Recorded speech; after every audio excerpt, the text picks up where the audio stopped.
ইবাদত, আপনার নামাজ রোজা, আপনার পরিশ্রম সবকিছু বেকার হয়ে যাবে। কারণ আল্লাহ রাসূল সাল্লাল্লাহু আলাইহি ওয়াসাল্লাম মেয়েদেরকে বলছেন সিনফান মিন আহলিন নার, আল্লাহ রাসূল বলছেন সিনফান মিন আহলিন নার লাম আরাহুমা, আল্লাহ রাসূল বলছেন দুই শ্রেণীর মানুষ আছে তারা জাহান্নামী, দুই শ্রেণীর মানুষ হচ্ছে তারা জাহান্নামী, লাম আরাহুমা, আল্লাহ রাসূল বলছে আমি তাদেরকে দেখিনি। অর্থাৎ সে সমস্ত নারীরা, সে সমস্ত মানুষরা, সে সমস্ত পুরুষরা আল্লাহ রাসূলের যুগে ছিল না, তখন আবির্ভাব হয়নি। আল্লাহ রাসূল বলছেন দুই শ্রেণীর মানুষ হবে জাহান্নামী, লাম আরাহুমা, আমি তাদেরকে দেখিনি। কি কি?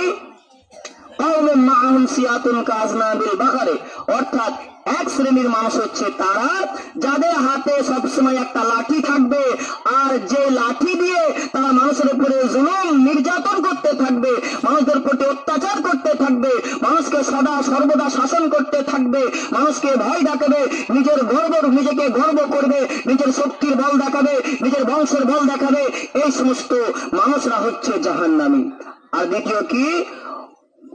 এবং দ্বিতীয় শ্রেণীর হচ্ছে নিসাউন, ওই সমস্ত মহিলা, আল্লাহ রাসূল দ্বিতীয় শ্রেণীর মহিলাদেরকে গণনা করছেন নিসাউন, ওই সমস্ত মহিলা কাসিয়াতুন, তারা পোশাক পরে থাকবে, ওই সমস্ত মহিলা যারা পোশাক পরে